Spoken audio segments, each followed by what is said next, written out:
안녕하세요. 저는 30대 중반, 8살 아들 하나 키우는 직장인이자 싱글맘입니다. 이혼한 지는 벌써 1년이 넘어가고 있어요.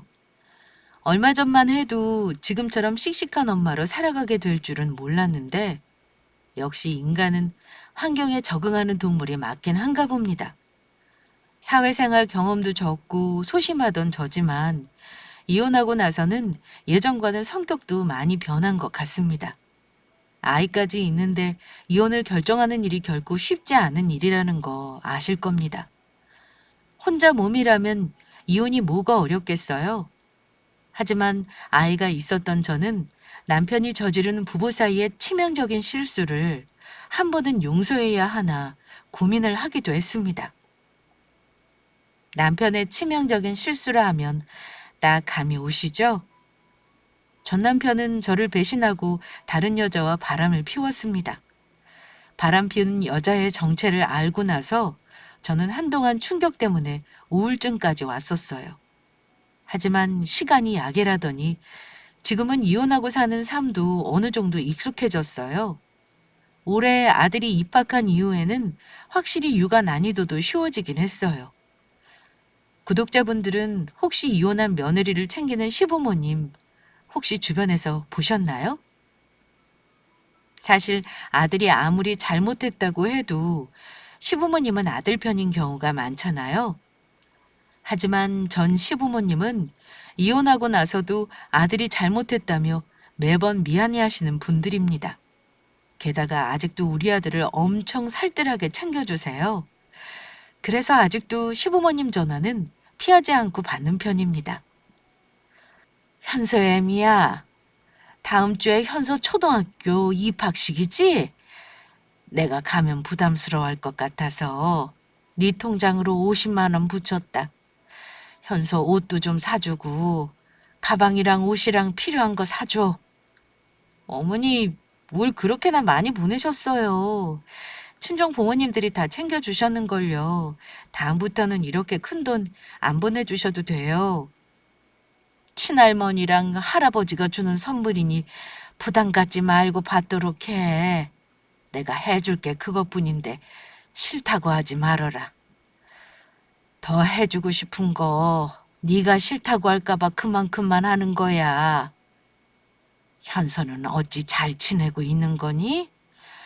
지난달에 보니까 살도 뽀얗게 오르고 네가 야무지게 잘 챙겨 먹이는 것 같더구나. 너희 집으로 너 먹을 영양제 좀 보내놓을 테니까 너도 잘 챙겨 먹으렴. 혼자 애 키우는데 고생 많다. 도와주지 못해 미안하구나. 미안해 하시긴요. 저야말로 우리 현서 자주 못 보여드려서 죄송해요. 그치만 이런 제 마음도 이해해 주세요. 그럼 이해하다 마다. 그런 걱정은 말어. 꼭 보고 싶으면 우리가 가서 잠깐 보고 와도 괜찮아. 직장 생활하랴 애 키우랴 얼마나 바쁘니. 네가 고생이 많구나. 전 시모와의 대화는 늘 이런 식이었습니다. 어머니는 여전히 저를 예전의 며느리로 대하던 때와 똑같이 대하셨어요.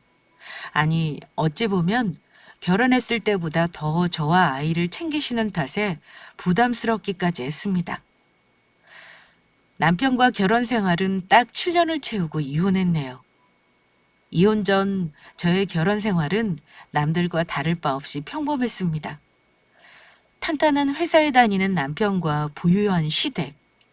시집 갈 때까지 친정 부모님 밑에서 고생이라고는 한 번도 겪어본 적이 없게 곱게 큰 저는 남편과는 20대 중반에 엄마가 다니던 회화 모임 지인의 소개로 만나 1년 정도 연애 후 결혼했어요. 어른들이 다리를 놓아준 자리라 양가 집안도 어느 정도 수준이 맞았고 결혼하는 과정도 참 순탄했습니다. 저는 전 남편과 만나기 전에는 깊이 사귀어본 남자도 딱히 없었습니다. 아마 그래서 제가 남자 보는 눈이 없었나 봅니다. 결혼 전에 사람 많이 만나보라는 소리가 괜히 있는 게 아니더라고요. 연애할 때는 제가 더 남편을 좋아했던 것 같아요.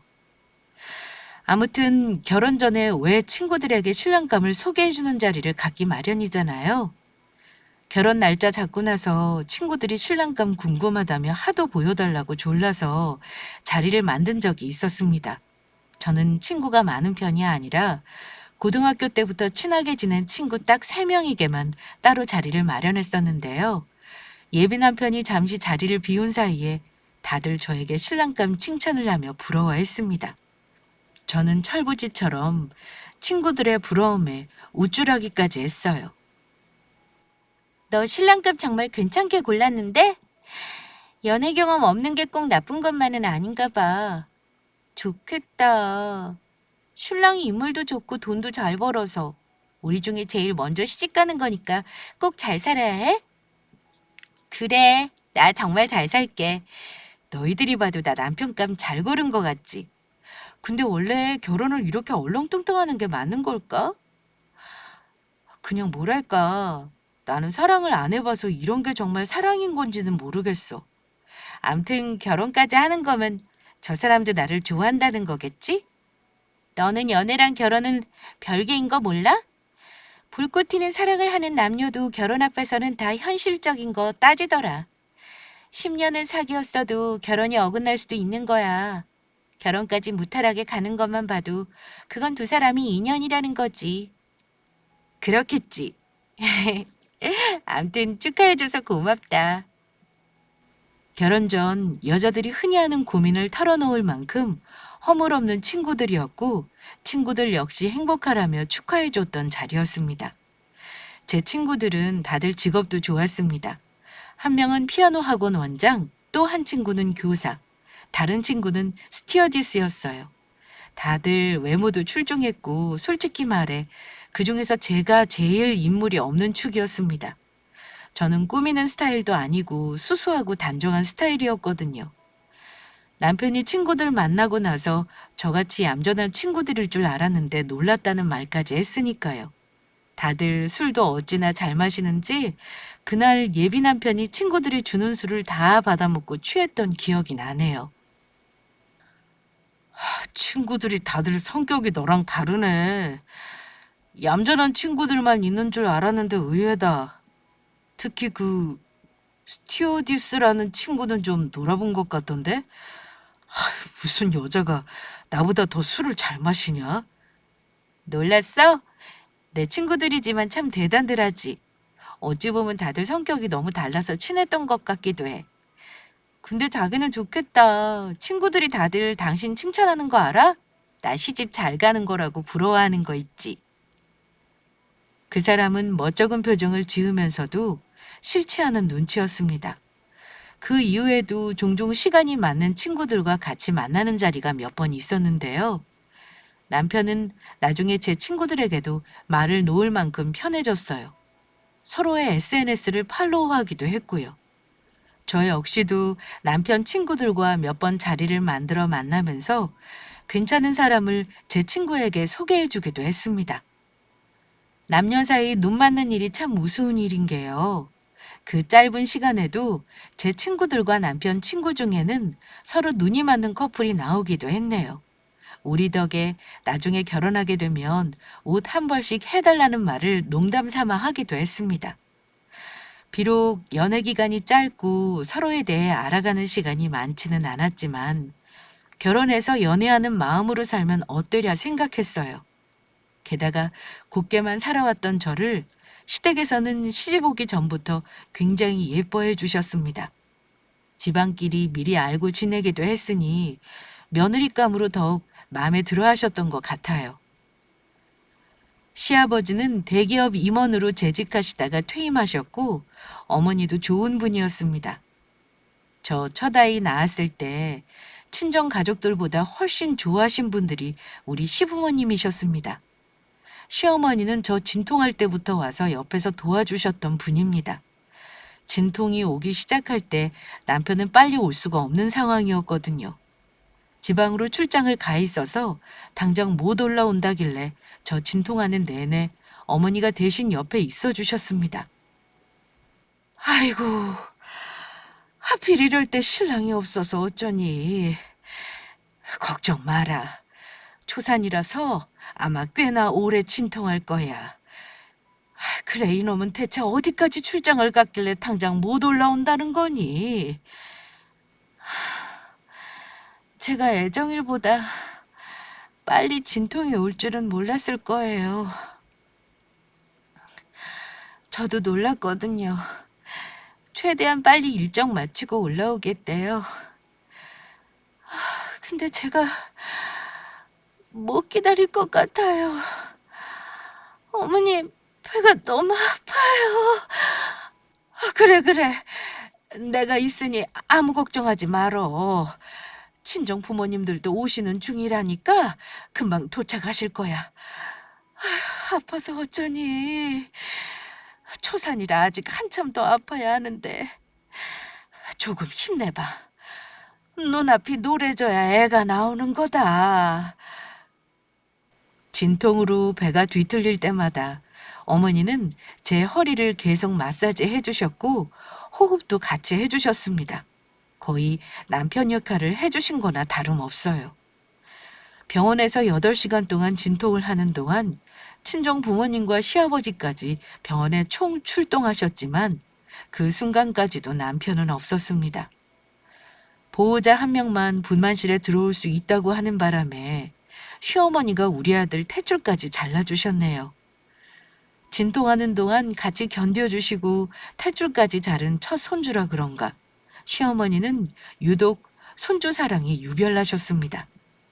내리사랑이라는 말이 저런 거구나 하는 걸 시어머니와 시아버지 보고 알았으니까요. 물론 저희 친정 부모님도 많이 기뻐하셨어요.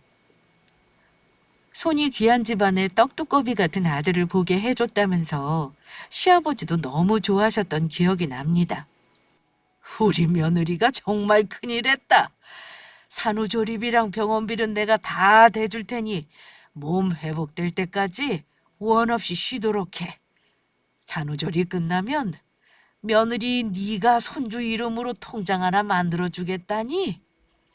내가 생각날 때마다 우리 손주 앞으로 돈 좀 넣어놔야겠구나. 나중에 커서 대학 갈 때 목돈 만들어줘야지. 아이고, 아예 우리 재산을 미리 물려준다고 하지 그래요. 그렇게 좋아요? 하긴 우리 집안 귀한 첫손주인데 못할 것도 없지. 나도 이제는 맨날 찬바람 쌩쌩 부는 아들보다 우리 손주나 보고 살아야겠다. 시부모님은 손주를 얻은 기쁨에 뭘 못해주겠냐는 말까지 하실 정도였습니다. 시아버지는 저 산후조리하는 비용이며 출산 비용을 전부 부담하셨고 따로 용돈까지 주셨습니다. 하지만 남편은 제가 출산한 이튿날에야 병원에 와서 자기 아이를 품에 안아볼 수 있었습니다. 미안하다고 사과는 했지만 솔직히 첫 아이 출산할 때 남편이 곁에 없었다는 게 많이 서운하긴 했습니다. 남편은 결혼 전부터 말수가 많은 편은 아니었습니다. 저에게 다정하게 말을 건네거나 살가운 성격은 아니었어요. 저에게 본인 일거수일투족을 보고하는 스타일도 아니었고요. 저는 다소 무심한 남편이 서운할 때가 종종 있었습니다만 성격이려니 생각했지 설마 아이 낳을 때까지 남편이 없을 줄은 몰랐습니다. 그런데 제가 서운한 소리를 하기도 전에 시부모님이 먼저 남편에게 한 소리를 하시더라고요. 너는 아무리 일이 중해도 그렇지. 집사람이 애를 낳는다고 하면 만사 제치고 왔어야지. 혼자 얼마나 무서웠겠니? 너 이놈아, 이 일로 평생 원망을 들어도 시원찮을 거야. 앞으로 네 집사람이랑 아들한테 무조건 잘하도록 해라. 저도 빨리 마무리하고 온 거예요. 다른 직원들도 같이 있어서 어쩔 수가 없었어요. 암튼 어머니가 이 사람 옆에서 애 많이 쓰셨더라고요. 죄송해요, 엄마. 네 처가 식구들도 말은 안 하시지만 서운하실 거야. 잊지 말고 꼭 네 사정 말씀드리고 죄송하다고 해라. 남편은 자기 부모님 말은 썩 잘 듣는 효자였습니다. 장남이라 자기 집안에 대한 책임감도 있었어요. 아버지는 꽤나 엄하게 남편을 키우셨다고 하더라고요. 그래서인지 저도 남편이 부모님 말에 반발하거나 대드는 건 한 번도 본 적이 없습니다. 저는 남편의 그런 모습을 보면서 다소 무뚝뚝한 면은 있어도 가족과 부모를 먼저 생각하는 자상하고 이해심 많은 사람이라고 믿었습니다. 물론 그 믿음은 얼마 가지 않아 깨지고 말았지만요. 남편과 저는 사실 결혼 초반부터 그리 친밀도가 높은 부부 사이는 아니었습니다. 잘해보려는 마음이 컸던 저와 자꾸 어긋나는 느낌이었달까요? 남편은 저와 결혼하는 걸 싫다고 표현한 적은 없었지만 마치 등 떠밀려 결혼하는 사람 같은 태도를 보이기도 했습니다. 그 점이 서운했던 저는 결혼하고 나서 제가 진지하게 결혼한 이유를 물어본 적도 있습니다. 당신은 나랑 대체 왜 결혼한 거야? 가만 보면 당신은 나랑 결혼하고 나서 뭔가 시큰둥해 보여. 나 좋아서 결혼한 건 맞는 거지? 뭘 그런 쓸데없는 걸 물어. 당신은 내가 싫은 여자랑 결혼하는 미친놈인 것 같아? 굳이 이유를 말하자면 당신이 우리 부모님한테 잘할 것 같았어. 우리 부모님도 당신을 참 좋아하시잖아. 며느리랑 아내 역할 잘해주는 게 결혼 생활하면서 제일 중요한 거 아닌가? 난 그래서 당신이랑 결혼했어. 저랑 사랑해서 결혼했다는 단순한 이유가 듣고 싶었는데 뭔가 남편의 대답은 제 마음을 쓸쓸하게 했습니다. 결혼 전 친구들이 말한 연애할 사람 따로, 결혼할 사람 따로라는 게 이런 건가 싶었고요.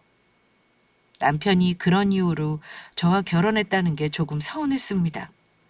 그리고 저에게 며느리 도리와 아내로서의 역할을 강조하는 가부장적인 면도 있었어요.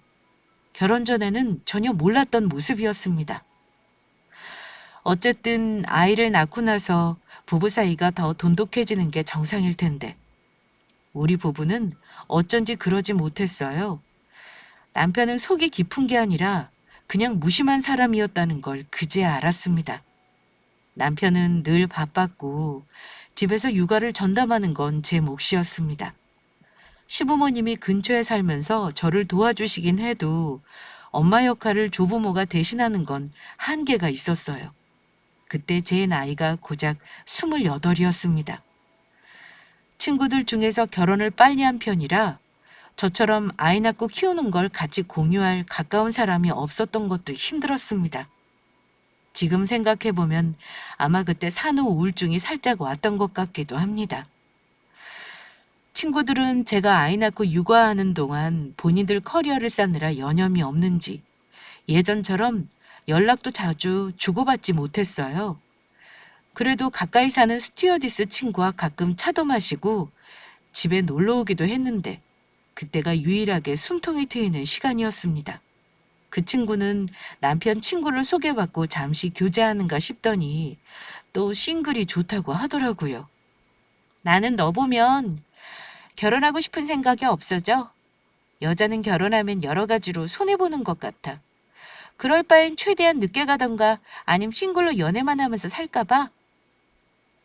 그래. 내가 결혼해서 애 낳고 살아보니까 남자 다 거기서 거기고 일찍 결혼할 필요 전혀 없는 것 같아. 그래도 네 신랑은 너한테 잘하지 않아? 네 남편 정도만 되면 나는 결혼하겠는데? 잘하긴. 부부 사이 일은 부부만 아는 거야. 나도 차마 말 못하는 거 많다, 친구야. 너라도 즐기며 살아라. 원래 사람은 자기가 못 가진 걸 부러워하는 법이지. 어쨌든 무슨 일인지는 몰라도 너 혼자 너무 힘들어하지 마. 결혼해서 사는 사람들 들여다보면 특별한 것도 없더라. 다들 그러고 사는 거지. 맨날 지지고 볶고 경제적으로 힘들게 사는 사람들은 너 보고 복에 겨웠다고 할걸? 친구는 저를 위로해주면서도 일찍 결혼해서 자리 잡고 사는 제가 승자라는 말을 하더군요. 하지만 친구 위로도 제 허한 마음을 채워주지는 못했습니다. 제가 그리 예민한 사람이 아닌데도 남편과 유독 싸우는 일이 참 많은 시기가 그때였거든요. 간혹 친구가 집에 놀러 오기도 해도 남편과 부부싸움하고 갈 곳 없으면 친구네 집에 가기도 했는데요. 그럴 때면 친구가 꼭 남편에게 연락을 했는지 남편이 친구 집으로 데리러 오기도 했습니다. 남편은 그런 저에게 친구 앞에서 부부 사이 일을 말하지 말라며 저를 나무라곤 했습니다. 당신 우리 부부싸움 하는 걸 아무리 그래도 친구 앞에서 티를 내면 어쩌자는 거야? 왜 남이 우리 부부 사이 일을 알게 하냐고. 다시는 이런 일 없게 해줘. 당신 친구는 혼자 살면서도 저렇게 독립적인데 당신은 애엄마라는 사람이 왜 그리 사람이 나약해? 내가 친구한테 시시콜콜하게 부부 사이 일을 말하겠어? 알지도 못하면서 함부로 말하지 마. 내가 오죽 마음 기댈 곳이 없으면 이러겠냐? 그렇다고 당신이랑 사이 소원한 걸 친정 부모님께 말하겠니? 아니면 당신 부모님한테 말해? 나 나무라지 말고 당신이나 나한테 잘해. 내가 이 이상 뭘 더 잘하겠냐? 너 나랑 결혼하고 나서 돈 걱정한 적 있어? 아님 힘들게 돈을 벌기를 해? 다른 여자들은 다 당신처럼 사는 거 부러워해. 보기에 겨운 소리 좀 하지 마. 그리고 결혼 안 한 친구 만나서 뭘 그리 같이 놀려고 하냐? 당신이랑 다른 세계에 있는 여자잖아. 굳이 어울리려면 동네 애엄마들을 만나. 저는 남편이 하도 화를 내길래 이 사람이 제 친구를 별로 탐탁치 않게 생각하는구나 싶어 서운한 마음이 컸습니다. 어쨌든 남편 말대로 부부 사이의 일을 친한 친구지만 함부로 얘기하는 건 나도 잘못하고 있는 게 맞는구나 싶어 저도 그 이후로는 조심했어요. 그 뒤로는 만나더라도 가끔 만나거나 남편과 같이 동네 술집에서 같이 맥주 한잔 하는 정도로만 지냈습니다. 시어머니는 제가 힘들어하는 거 눈치채시고는 자주 들러서 육아와 살림을 도와주셨습니다. 그것만 해도 참 감사한 일이었죠. 남편과는 크게 싸우는 일 없이 그냥저냥 살았던 것 같아요. 남편은 여전히 바빴고 집에 있는 제가 팔자 좋다는 소리를 시도 때도 없이 했습니다. 저는 늘 그 소리가 듣기 싫었어요. 당신의 시부모님은 진짜 잘 만난 것 같아. 솔직히 우리 부모님 같은 분 없지. 며느리 오면 공주 대접 해주시잖아? 당신은 좋겠다. 힘들게 나가서 돈도 안 벌지. 집에서 소꿉놀이 하듯 살림하고 애만 키우면 되니 얼마나 좋냐? 나도 다음에는 여자로 태어나서 당신처럼 편하게 살고 싶다. 편하게만 사는 사람이 세상에 어디 있어. 당신이야말로 모르는 소리 좀 하지 마. 정 내가 부러우면 당신이 살림하고 애 키워봐. 내가 나가서 돈 벌어올게. 뭐든 쉬운 일은 없는 거야. 나도 돈 벌 줄 몰라서 집에 있는 거 아니야. 남편 보기에는 집에서 살림하고 육아하는 게 별거 아닌 일처럼 보였나 봅니다. 그러다가 아이가 유치원에 입학하면서부터는 저도 차츰 여유가 생겼습니다. 그즈음 시부모님은 은근히 둘째 얘기를 꺼내곤 하셨는데요. 저는 둘째 생각은 아예 안 하고 있었어요. 그건 남편도 마찬가지였고요. 남편과 친하지도 않은데 둘째가 들어설 일도 없었습니다. 남편과 사이가 소원했다고는 하지만 뭐 맨날 으르렁거리면서 산 건 아닙니다. 언제부턴가 남편은 계절마다 저를 아이를 데리고 휴가를 가기도 했고 결혼 초반과 달리 잘 지내보려는 노력을 하기도 했습니다. 저는 남편이 나름 노력하는 걸 보면서 마음이 풀리는 듯 했어요. 하지만 그 좋은 마음은 얼마 못 가 남편에 대한 배신감으로 산산조각 나고 말았습니다. 왜 그런 말이 있죠? 남자가 밖에서 딴짓거리를 하면 양심의 가책 때문에 와이프한테 더 잘해준다는 말이요. 못하던 남자가 마누라한테 갑자기 잘하면 반드시 이유가 있다고 하죠. 저는 남편과 살면서 핸드폰을 본다거나 사생활을 궁금해했던 적은 없습니다. 그건 아무리 남편이 무심해도 애 엄마인 저를 속이거나 거짓말을 할 사람은 아니라고 믿었기 때문입니다. 하지만 사람의 관계를 망가뜨리는 건 아주 작은 의심에서 시작하는 거 아시나요? 하필 친구와 만나서 밥을 먹기로 한 날, 친구가 잠시 자리를 비운 사이, 친구 핸드폰으로 걸려온 전화를 보고 황당한 사실을 알게 되었습니다. 계속 연달아 전화가 울리길래 저는 급한 일인가 싶어 친구 대신 전화를 받으려고 했는데요. 발신자가 내 사랑이라고 되어 있더라고요. 저는 깜짝 놀랐죠. 친구가 나한테 말도 없이 벌써 다른 남자를 만났구나 하고요. 전화를 그냥 끊을까 했지만 식당에서 민폐인 것 같아 일단 전화를 받아 안내를 해야겠다 싶었어요. 제가 통화 버튼을 누르고 여보세요라는 말을 하기도 전에 전화를 건 사람의 다급한 목소리가 들렸습니다. 오늘 우리 집사람 만나기로 했어? 그런데 저는 순간 아무 대답도 할 수가 없었습니다. 왜냐하면 전화기 너머에 들려오는 목소리는 제가 아는 목소리였기 때문입니다. 다름 아닌 우리 아이 아빠, 내 남편의 목소리였어요. 당황한 저는 급하게 종료 버튼을 누르고 말았고 친구가 오기 전 조금 전 전화번호를 다시 확인해 봤는데요. 바로 내 남편이 맞더라고요. 친구가 왜 내 남편을 내 사랑이라는 이름으로 저장해 놨을까요? 생각하고 말 것도 없이 답은 나와 있는 거잖아요. 그동안 나와 남편을 종종 만나면서 친구와 남편은 눈이 맞은 거였습니다. 그때 화장실에 간 친구가 돌아오더라고요. 저는 옆에 있는 물병을 친구 머리에 쏟아버리고 싶은 마음을 억눌러야만 했습니다. 미주야, 방금 너한테 전화 오는 것 같던데 벨소리가 커서 내가 그냥 끊어버렸어. 나중에 확인해봐. 근데 너 혹시 지금 만나는 남자 있는가 봐? 살짝 봤는데 내 사랑으로 저장해놨더라? 너 요즘 만나는 남자 있는 거 맞지? 내가 조심스레 묻자. 친구는 동공이 커지면 놀라더라고요. 어? 너 혹시 내 전화 열어봤어? 혹시 걸려온 전화 받은 거야? 내가 함부로 전화를 어떻게 받니?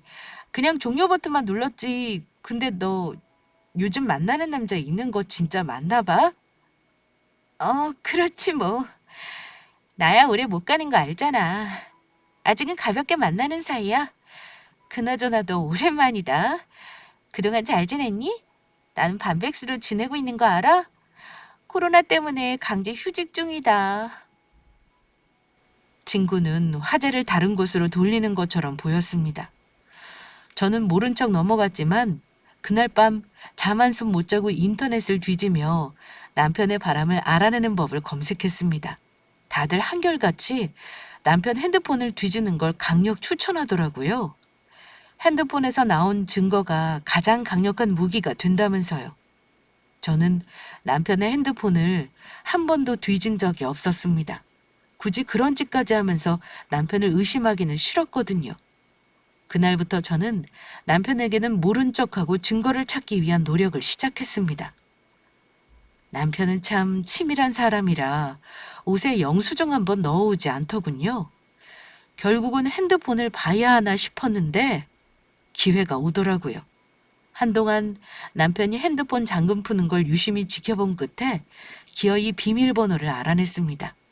그날 새벽 남편이 잠든 사이에 몰래 열어본 남편의 핸드폰 안에는 역시나 예상대로 외도의 증거가 쏟아져 나왔습니다.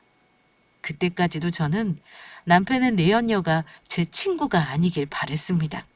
남편이 귀염둥이라고 저장해놓고 주고받은 문자의 주인공은 바로 저의 친구가 맞았습니다. 둘이 주고받은 문자 내용도 가관이었습니다. 경제권을 가지고 있었던 남편은 친구에게 금전적으로 많은 도움을 줬더라고요.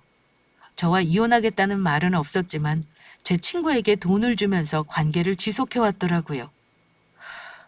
대체 둘이 언제 눈이 맞은 걸까? 생각해보니 눈이 안 맞은 게 이상할 정도로 우리가 자주 만나긴 했더라고요. 친구는 그래도 양심이 있었는지 저에게 들킬까봐 불안해하기도 했더군요.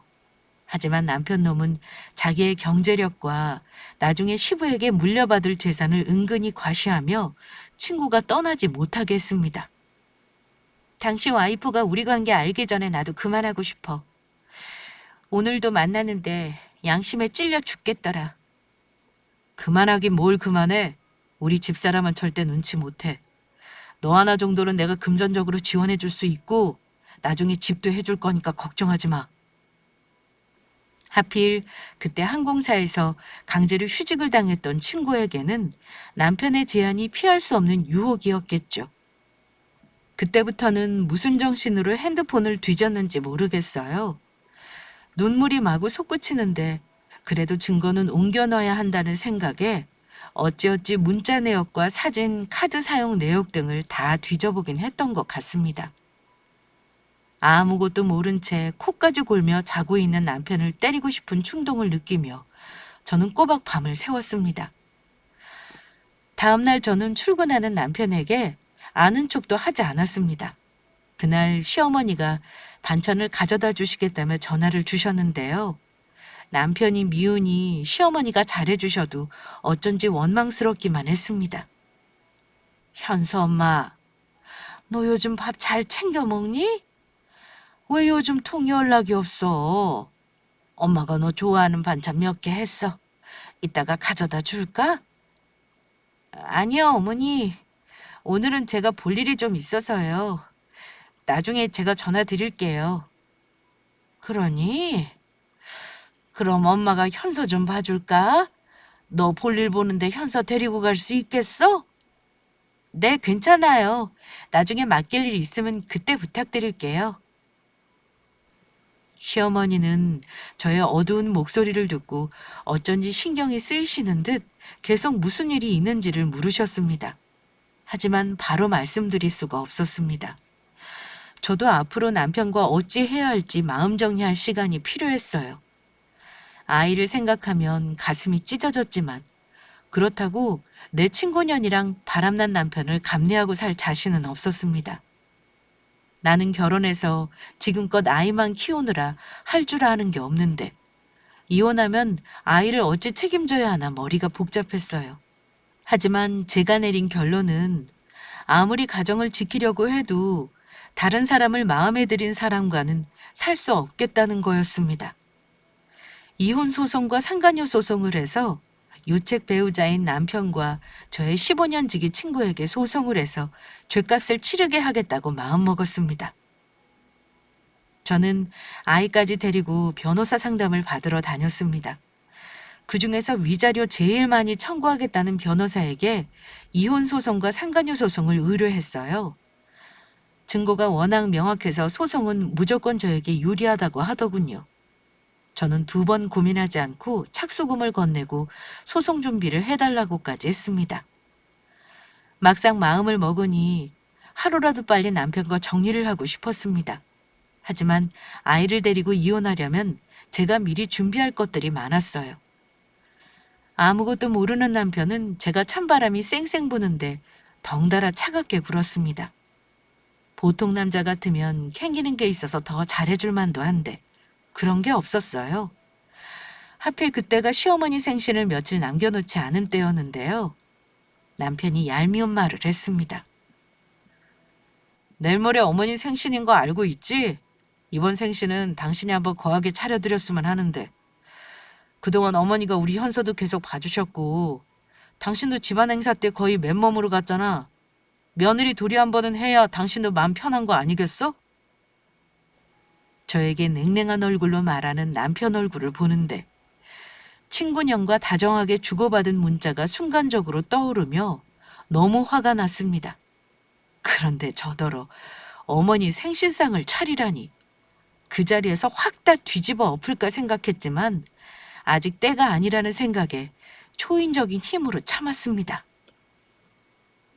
좋아, 어머니랑 상의해보고 메뉴 정해볼게. 됐지?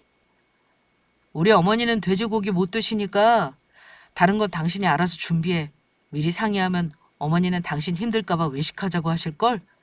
서프라이즈로 하자 이 말이야.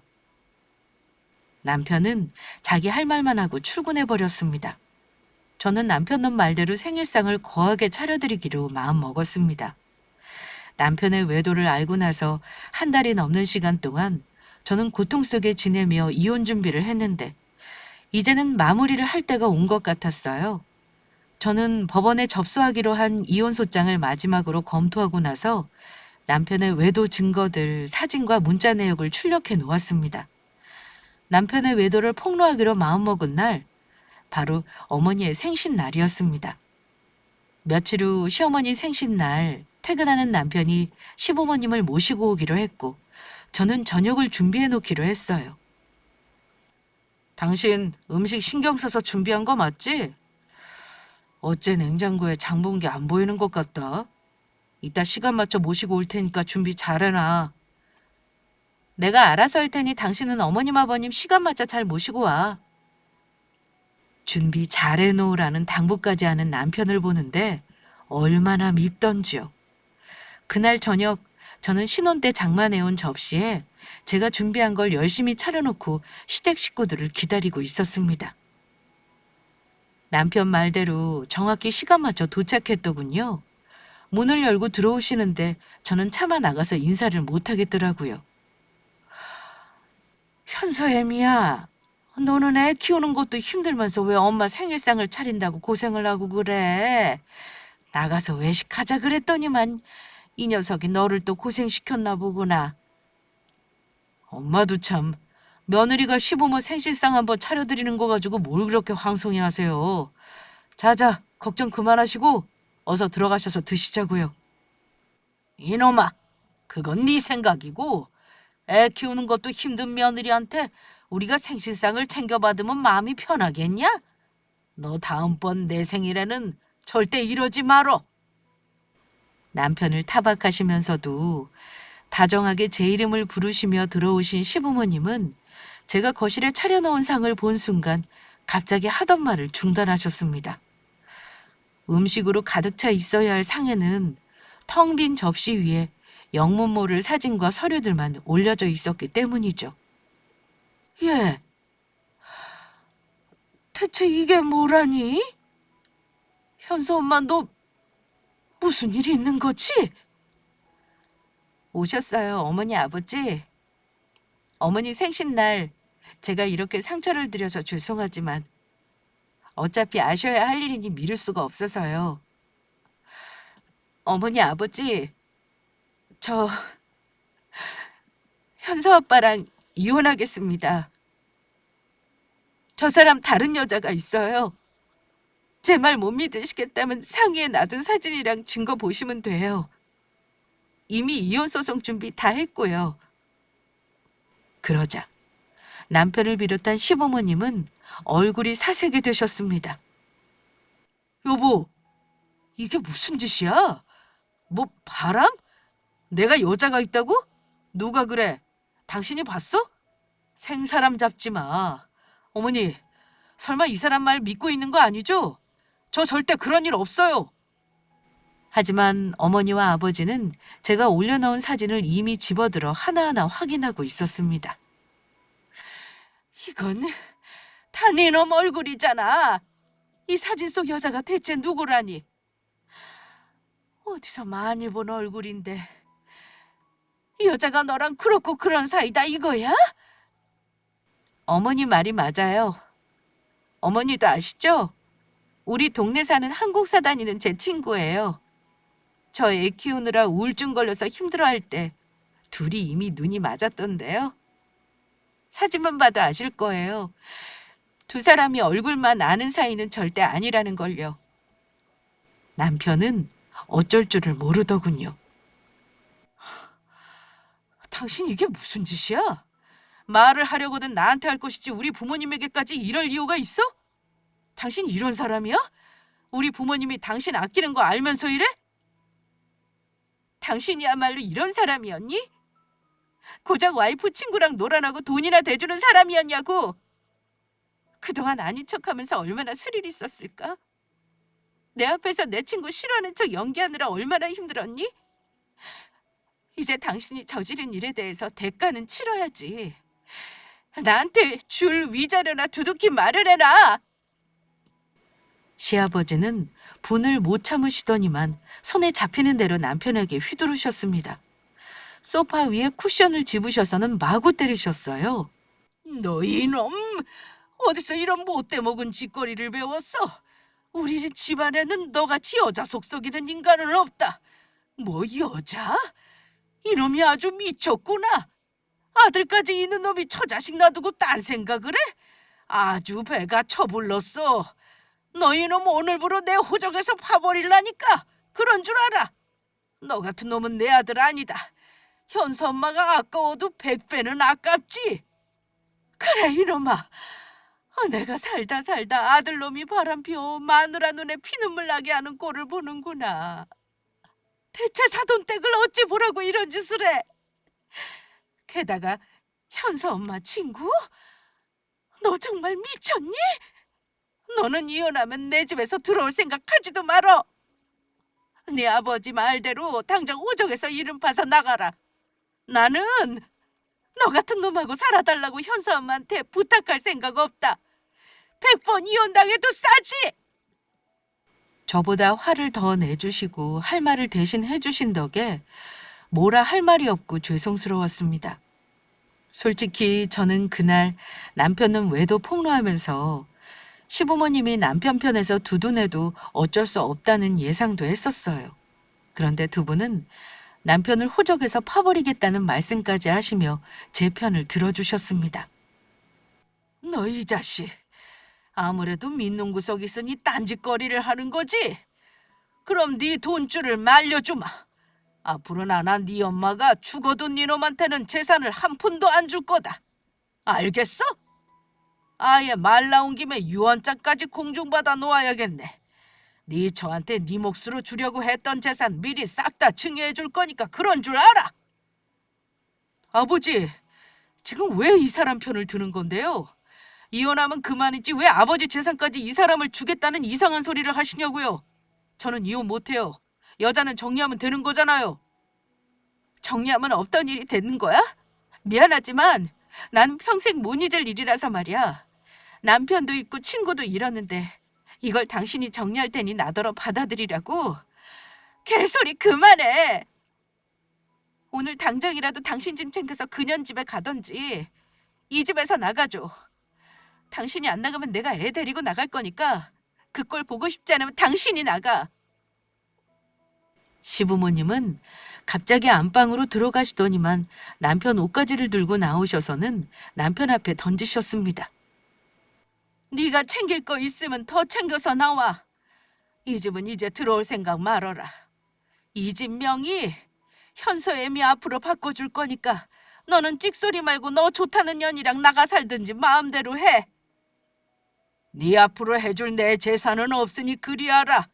가정 저버린 놈이니 부모랑 등 돌릴 것도 각오한 거라 생각하마. 시부모님 등살에 남편은 결국 자기 짐을 주섬주섬 챙기기 시작했습니다. 아버지가 차키도 내놓고 가라고 버럭 소리를 지르자 남편 놈은 저 장볼 때 쓰라고 사둔 경차 차키를 챙기더니만 나가버렸습니다. 애미야, 우리가 너한테 뭐라 할 말이 없구나. 자식놈이 잘못한 것도 다 우리 탓이지 뭐겠니? 이혼하는 거 우리는 말릴 생각 없다. 네 친구도 우리가 그냥은 안 놔둘 거야. 너 하고 싶은 대로 다 해라. 그리고 현서 걱정은 마. 우리가 현서 잘 키울 수 있게 다 클 때까지 양육비 지원해 줄 거야. 너한테는 정말 미안하구나. 내 아들이 100번 잘못했으니까 너는 아무 걱정하지 마. 시부모님은 저에게 미안하다는 말만 하시고 돌아가셨습니다. 언젠가는 알게 되실 일이었지만 제가 너무 충격을 드린 것 같아 조금 죄송한 마음이 들었어요. 하지만 그날 이후 시부모님은 제가 부담을 느낄까 싶어 연락도 안 하셨습니다. 아마 모든 게 정리되면 제가 연락하리라고 생각하셨을 겁니다. 저는 계획대로 이혼소송과 상간녀 소송을 진행했어요. 결론부터 말씀드리면 소송은 저에게 유리하게 끝났습니다. 이혼 후 위자료와 아이 양육비를 받는 걸로 마무리했어요. 친구와는 당연히 절교했고 다른 친구들도 제 소식을 들은 후 다들 연락을 끊었다고 들었어요. 저는 믿었던 친구를 잃었고 그 친구는 친구의 가정을 파탄낸 가정 파탄자가 되었어요. 저 나름의 복수랍시고 위자료 1,500만 원을 받아냈어도 분이 다 풀리지는 않았습니다. 하지만 지금은 괜찮습니다. 이혼 소송과 상간 소송이 쉬운 과정은 아니었지만 어쨌든 끝은 오더라고요. 1년이 넘은 시간이 흐른 지금 그 둘은 결국 헤어졌다고 들었습니다. 남편은 이혼하고 계속 인생이 꼬이는 시기였는지 꼴에 사업하겠다며 바람난 친구랑 같이 퇴직금으로 카페를 냈다가 쫄딱 말아먹었다고 하네요. 그 덕에 전 남편은 아직도 본가에 발을 못 들이고 있다고 합니다. 시부모님은 이혼할 때 살던 집도 저에게 주셨고 꽤나 많은 액수의 예금까지 증여해 주셨음에도 아직도 매달 저에게 돈을 보내주고 계십니다. 그리고 명절 때마다 늘 안부도 물으며 지내고 있습니다. 남편은 밉지만 저 첫아이 낳을 때도 옆에 있어 주실 만큼 저를 아껴주셨던 시부모님을 생각하면 모른 척 살 수가 없겠더라고요. 이혼은 했지만 아이에게는 소중한 할머니, 할아버지이니 마음 불편한 건 제가 감수해야 하는 거라고 생각합니다. 아마 저와 비슷한 상황에 처해 고민하시는 분들이 꽤나 많을 겁니다. 혹여 그런 분이 있다면 저처럼 망설이지 말고 당장 이혼을 선택하라고 말하고 싶어요. 저도 용기 내어 사연을 보내기로 결심한 것도 그런 이유에서입니다. 부끄럽지만 개인사를 털어놓고 나니 마음이 한결 가볍네요. 재미있게 들어주셨길 바라며 저의 사연은 여기서 마무리하겠습니다. 감사합니다.